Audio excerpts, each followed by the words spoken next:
না, এবারে ফুটবল খেলা সম্পূর্ণ ন্যায্য হয়েছে। এজন্য তো ব্রাজিল এখন মাঠে নেই। আমি একজন ব্রাজিল সমর্থক হিসেবে দুঃখের সাথে জানাই, খুবই ভালো হয়েছে খেলা। না, বিশ্বকাপে কারা কারা যাবে এটা বিষয় না, কিন্তু কাপটা কে নেবে এটাই বড় বিষয়। আমি একজন ব্রাজিল সমর্থক হিসেবে চাইবো যে আর্জেন্টিনায় কাপ নেক, কারণ তারা যদি কাপ না নেয় তাদের প্রতিপক্ষ দল ব্রাজিলকে তো ট্রল করতে পারবে না। আর আপাতত আমরা 30 সালের জন্য প্রস্তুতি নিচ্ছি, আমাদের কাছে কাপ আছেই, সমস্যা নেই। অঘটন ঘটাবে কার সাথে? আমাদের নেইমার বস নেই তো, সে তো মাঠেই নেই। অঘটন ঘটাইলে শুধুমাত্র নেইমার সাথেই অঘটন ঘটে আর কি। এদের সব থেকে বড় যে প্রতিপক্ষ দল সেটা হচ্ছে আর্জেন্টিনা, নিঃসন্দেহে ভালো খেলে। ওই যে কী যেন একটা প্লেয়ার আছে মেসি, খুবই ভালো খেলে। এছাড়া আর অন্য কোনো প্লেয়ারের নাম আমি মুখস্থ করিনি, জানিও না। তো এই দিক থেকে মনে হচ্ছে যে তারা যদি কাপ না পায়, অনেক আর্জেন্টাইন তাদের হচ্ছে হৃদয়টা ভেঙে যাবে। এজন্য আমি মনে প্রাণে চাই ব্রাজিল সমর্থক হিসেবে আর্জেন্টিনা এবার কাপ জিতুক, কারণ দীর্ঘদিন কাপ পায়নি। জি জেনারেশনে কাপ দেখছে, এটা ঠিক আছে, কিন্তু আরও একবার আমরা কাপ দেখতে চাই। কমিটির দল টাকা খাওয়ার বিষয় বলতেছেন? না, টাকা খাইছে কিনা এটা আমরা জানি না। তাহলে তো আমাদেরও টাকা পয়সার কম নেই, আমরাও তো টাকা পাঠাই দিতাম ফিফার কাছে। কিন্তু টাকা মনে হয় না যে টাকা দিয়ে খেলা হচ্ছে, মানে রেফারি সরাসরি টাকাকে, ফিফা সরাসরি টাকাকে রিজেক্ট করতেছে। খেলেই কাপ জিততে হবে। না, খুব না তো, আমি তো সরল মনে বললাম যে এবারে কাপটা আর্জেন্টিনা নেক, কারণ একজন ব্রাজিল ফ্যান হিসেবে সরল মনে বলতেছি। খুব কোথায় পাইলেন আপনি? দেখুন, হেরে গেল বলতে কি, কিছু কিছু সময় ওই যে দেখেন না, আর্জেন্টিনার এখানে কয়টা স্টার থাকে, 3টে স্টার, এটা হয়তো বা খেয়াল করছেন। আমাদের জার্সিতে কিন্তু 5টা স্টার অলওয়েজ। তো লেভেলে তো আসতে হবে, লেভেলেই নাই, তাদেরকে নিয়ে আমরা কি টিটকারি করবো বলেন? ট্রোল করে মজা পাই না তো, 5টা স্টার হোক তারপর ট্রল করে মজা পাবো। 3 পিস উপহার দিছে, তারপর আমাদের বাপদাদার আমলে কাপ নিছে, এগুলো আমরা শুনে শুনে অভ্যস্ত। কিন্তু এটা আসলে ট্রোল করার মতো ট্রলার ওনারা করতে পারে না। না, এবারের খেলাটা খুব ভালো হচ্ছে, যদিও খেলা থেকে কম্পিটিশন উঠে গেছে। যেমন ব্রাজিল নেই, ব্রাজিল যদি মাঠে থাকতো এখন পর্যন্ত একটা উত্তেজনা ভালো কাজ করতো। এখন আর্জেন্টিনাও কোনো কারণে যদি বাতিল হয়ে যায়, তাহলে আমার মনে হয় না যে কোনো মানে কেউ খেলা দেখবে। তো এই জন্য আমি মনে প্রাণে চাচ্ছি যে খেলাটাতে আকর্ষণ রাখতে হলে অবশ্যই আর্জেন্টিনার দলকে ফাইনাল পর্যন্ত টিকে থাকতে হবে, তারপরে কোথায় যাবে সেটা তাদের হিসাব। আমি যেহেতু ব্রাজিল সমর্থক, কেউ মানে গুপ্ত থাকতে পারবে না, সবাই ব্রাজিলই সাপোর্ট করতে হবে। সবাই ব্রাজিল। না দেখুন, খেলাতে তো হার জিত থাকবে। এখন বিনোদন থেকে বের হয়ে আসি।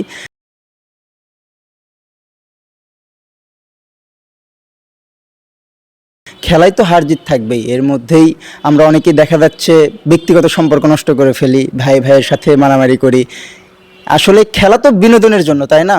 তো বিনোদনের জায়গাটা আমরা বিনোদন হিসেবেই রাখবো। এটা ব্যক্তি পর্যায়ে যেন সিরিয়াস কোনো মানে গন্ডগোল না হয়ে যায়, বা কারোর সাথে যেন কোনো মনোমালিন্য না হয়, এটা আমার সবার কাছে অনুরোধ থাকবে। এখন পর্যন্ত যে 4টা দল সেমিফাইনালে উঠছে, আর্জেন্টিনা, ইংল্যান্ড, ফ্রান্স এবং স্পেন, ব্যালেন্স দল যদি বলেন ওভারঅল স্পেন এবং ফ্রান্স কিন্তু নট ব্যাড। আর্জেন্টিনা আমরা কিন্তু দেখেছি মিশরের ম্যাচে লাস্ট 13 মিনিট বাদ দিলে আর্জেন্টিনা কিন্তু ভাই ওই রকম ব্যালেন্স খেলার উপহার দিতে পারে নাই। এখন কথা হলো, যদি আপনি মনে করেন যে ফাইনালে কে যাবে, ফাইনালে আর্জেন্টিনা যাবেই ভাই। এটা ম্যাচ শেষ হওয়ার অতিরিক্ত টাইমে হলেও আর্জেন্টিনা ফাইনালে যাবে, এটা আমাকে ধরে নিতেই হবে। আর ফাইনাল ম্যাচ আপনার ফ্রান্স ভার্সেস আর্জেন্টিনা। আর চ্যাম্পিয়ন যদি বলেন, চ্যাম্পিয়নে ভাই আর্জেন্টিনা টিকতে পারবে না ভাই, ফ্রান্সই চ্যাম্পিয়ন যাবে। আর সেরা খেলোয়াড় বলছেন, সেরা খেলোয়াড় এমবাপে যে খেলাটা খেলছে সেটা মাঝমাঠ বলেন, লেফট উইংস বলেন, রাইট উইংস বলেন, পুরো মাঠ দাপায় খেলতেছে এমবাপে।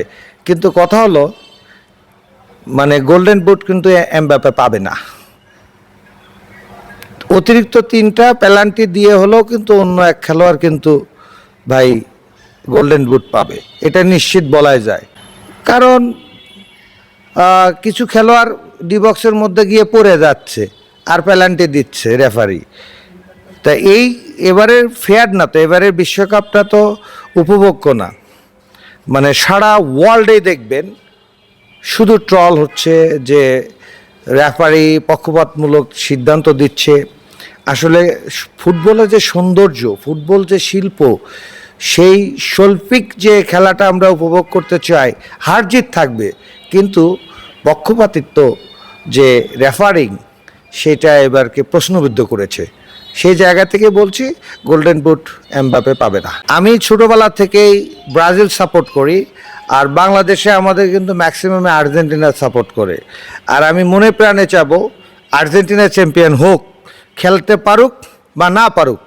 কারণ আমাদের দেশের যে সাপোর্টাররা অন্ধভক্ত, এত অ্যাগ্রেসিভ, তাদের জন্য হলেও ফিফার আর্জেন্টিনাকে চ্যাম্পিয়ন বানানো উচিত। কারণ খেলার জায়গাত নাই, ব্যক্তিগত জায়গায় নিয়ে গেছে, আক্রোশের জায়গায় নিয়ে গেছে। খেলার জায়গায় রাখতে হবে, উপভোগ করতে হবে, বিনোদন নিতে হবে, খেলার মজাটা আমাদের থাকুক। কিন্তু আক্রোশ, বিদ্বেষ এইটা কাম্য নয়। আপনারা যারা খেলা দেখেন এই রকম অন্ধভক্ত হয়েন না, খেলা দেখেন, মানুষ বিনোদন নিক। আর দিন শেষে আমরা সবাই ভাই ভাই, কেউ কাউকে বিদ্রুপ না করি।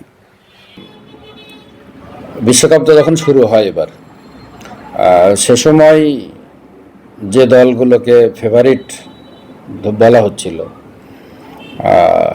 সে দলগুলোর মধ্যে পর্তুগাল আউট হয়ে গেছে।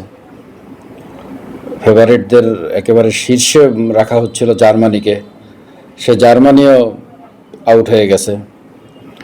বাংলাদেশের মানুষের পাগলামি যে ব্রাজিলকে নিয়ে, সে ব্রাজিল অবশ্য ফেভারিটের তালিকায় এবার কিন্তু আসলে ছিল না। আমরা গায়ের জোরে অনেকটা ব্রাজিলকে ফেভারিট দাবি করি বাংলাদেশের মানুষ ভক্তরা, তারপরও সেটাকেও যদি ধরি, তারাও এখান থেকে ছিটকে গেছে। এর পরবর্তীতে গ্রুপ স্টেজে এসে আমরা বেশ কয়েকটা দলকে খুব ভালোভাবে খেলতে দেখেছি। এর মধ্যে নরওয়ে একটা, খুবই ভালো খেলেছে তারা। সুইজারল্যান্ড, তারা অত্যন্ত ভালো খেলেছে। মিশর, মরক্কো, এই দলগুলো কিন্তু খারাপ খেলেনি, প্রচণ্ড দাপট ছিল তাদের গ্রুপ স্টেজে। কিন্তু কোয়ার্টারে এসে আসলে এরা ঝরে গেছে সবগুলো দল। কোনো কোনো খেলায় হয়তো রেফারিংয়ের বিষয় নিয়ে প্রশ্ন আছে।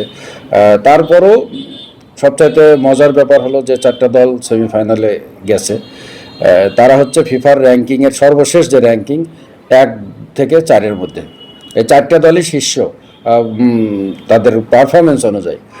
সুতরাং এবার আমরা অন্যতম রকম একটা বিশ্বকাপই আমরা আসলে উপভোগ করছি। এখন বিষয় হলো যে 4টা দল আসছে, 4টা দলের মধ্যে কারা চ্যাম্পিয়ন হতে পারে। আসলে ফুটবল নিয়ে যারা কাজ করেন, যারা গবেষণা করেন, তারা সবচাইতে বেশি তাদের ধারণা যে আবারও হয়তো আর্জেন্টিনা এবং ফ্রান্স ফাইনাল হতে পারে। এটা একটা ধারণা, তাদেরও একটা ধারণা আছে। কারণ ধারাবাহিকভাবে এই দুটো দল গত বিশ্বকাপের পর থেকেই তাদের পারফরমেন্স অত্যন্ত বেশ নজর কাড়া। সুতরাং অনেকেই ভাবছেন যে হয়তো এই দুটো দল ফাইনাল খেলতে পারে। এর পাশাপাশি ইংল্যান্ড এবং স্পেন, তারাও একেবারে ফেলে দেওয়ার মতো দল না। তারাও যে কোনো অঘটন ঘটায় দিয়ে তারাও ফাইনালে চলে যেতে পারে। সেক্ষেত্রে আমার যতটুকু, আমি ব্যক্তিগতভাবে যেটা মনে করি যে আর্জেন্টিনা এবং ফ্রান্সেরই ফাইনালে যাওয়ার সম্ভাবনা বেশি, যদি কোনো অঘটন না ঘটে। তবে দুটো সেমিফাইনালই অত্যন্ত কঠিন হবে, লড়াই হবে, এবং আমার মনে হয় যে উপভোগ্য হবে। আমার কাছে যতটুকু 4 দলের খেলা দেখে মনে হয়েছে যে সেমিফাইনালগুলো হয়তো টাই ব্রেকারে নিষ্পত্তি হতে পারে, সরাসরি হয়তো নিষ্পত্তি নাও হতে পারে, এতটাই শক্তিশালী এই 4টা দল। আর একটা বিষয় যে বাংলাদেশের মানুষ তো 2টা দলে বিভক্ত, আর্জেন্টিনা এবং ব্রাজিল। তো ব্রাজিল নাই, তারপরে ব্রাজিলের সাপোর্টাররা নীরব নাই। তারাও আমরা দেখতে পাচ্ছি বেশ অনলাইনে ব্যাপক, তারা সোশ্যাল মিডিয়ায় তারা জেগে আছেন। এবং তারা না থাকলে আসলে আর্জেন্টিনার সাপোর্টাররাও আসলে উৎসাহ পায় না। তো 2 দলই আছে। আর্জেন্টিনার প্রতিপক্ষ যারা, তারাই ব্রাজিলের সাপোর্টার। সুতরাং ব্রাজিলের সাপোর্টারদের দল সেই দলটাই। সেক্ষেত্রে আমার মনে হয় যে যদি আর্জেন্টিনা ফাইনালে যায় শেষ পর্যন্ত, তাহলে বিশ্বকাপটা শেষ দিন পর্যন্ত উপভোগ্য হবে বাংলাদেশের কাছে। আর যদি কোনো কারণে আর্জেন্টিনা সেমিফাইনালে হেরে যায় ইংল্যান্ডের কাছে, তাহলে বাংলাদেশের বিশ্বকাপটা আসলে শেষ হয়ে যাবে।